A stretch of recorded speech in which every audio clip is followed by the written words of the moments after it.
You're listening to the Native Plants Healthy Planet podcast, presented by Pinelands Nursery. Here are your hosts, Fran Chismar and Tom Kinezic.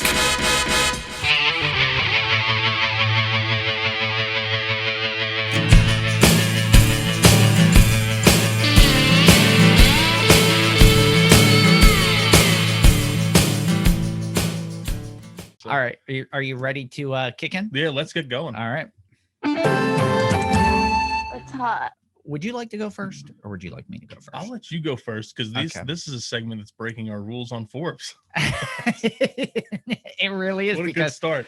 Because it's winter. Yeah. You know, there's not a lot of Forbes right now that are hot. So I'm gonna change my background just to kind of highlight what I'm going to talk about. So that's hot. I was kind of going through one of the houses, and right now I think we've mentioned it before. It's hard to pick out something that's hot because we've kind of picked things that have already showcased winter interest, and we're trying not to repeat ourselves. But I did notice we know it's bound to happen at some point. So we're a little mishap in the office. Well, good thing it's my turn. Yeah, you go ahead. turn. All right. So Inkberry Holly is my choice because it is one of the few kind of very soft evergreen hollies that we have.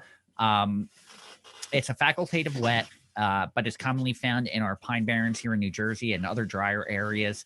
It's a mid-sized shrub, and it's very soft touch, and it only gets 6 to 8 foot tall. It's very common in the landscape trade. There's a lot of cultivars like shamrock, and there's a variety densa, and I think Nordic. There's a few because they're supposed to stay leafy closer to the base. They do have a tendency. They're very you can prune them. They take the pruning well, but they have a tendency to lose their leaves at the bottom of the plant. But we definitely love the straight Ilex glabra. It root suckers and can form colonies. It's the only real Ilex species to sucker like this. The other Ilex, I have seen American holly sucker, but it's the only one that really forms root colonies that way. And it's found all up and down the eastern seaboard to the Gulf, mainly in coastal plain. One of the highlights, and I know some of our listeners will appreciate this, you could dry or roast the leaves, and it makes tea, and it's actually called Appalachian tea. There's a name for it. So yeah, so I definitely want to try that this year.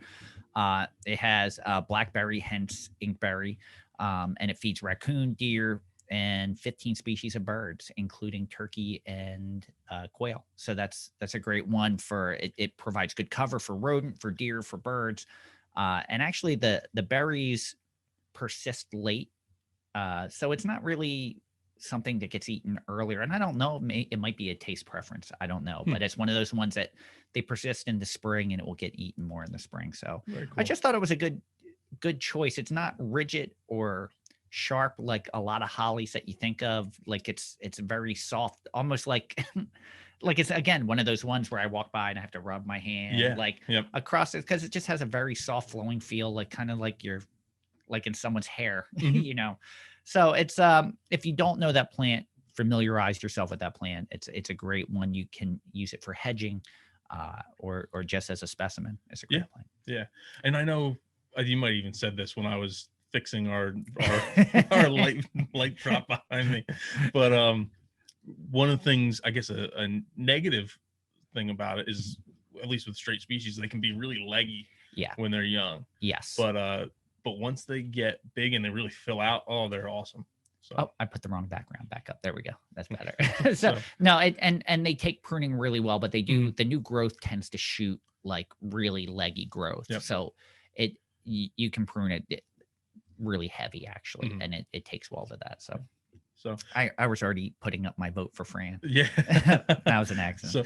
So mine was red twig dogwood, or red Oiser dogwood, or there's a ton of different names for it. Cornus sericea, yes, is the botanical name for it. And I don't know. You know, here's the thing. I'm not really sure if Cornus stolonifera and Cornus sericea are really two different plants. Yeah, I'm not sure either, because I know when I looked on Bone App for the nativity map, it doesn't even list sericea. And it's, I'm not really sure, like obviously stolonifera because it's stoloniferous and shoots and suckers, but I don't really know. I'm not sure.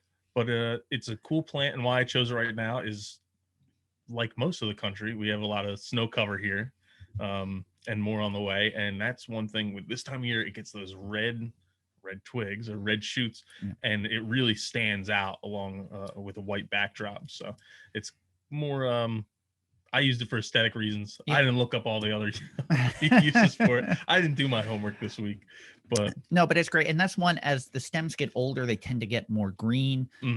So again, you can take that really far back. You can cut it like back to a foot. And when it shoots up, you'll get that red growth again. It does sucker. There again, this is another one where there's a ton of cultivars and varieties out there, but there's nothing wrong with, because they say, oh, it's redder, the stems get more red. There's nothing wrong with the straight species on that. You can go with that. So I think those are both good choices.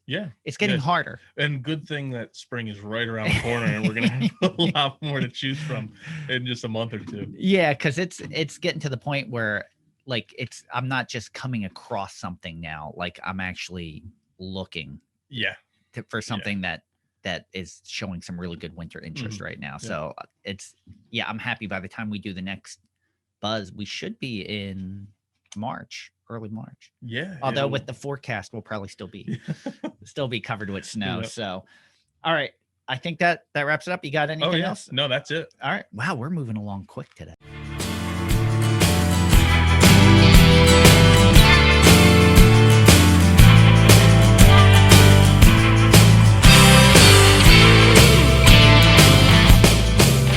Thank you for listening to the Native Plants Healthy Planet podcast, presented by Pinelands Nursery. Remember to like, share, follow, and comment.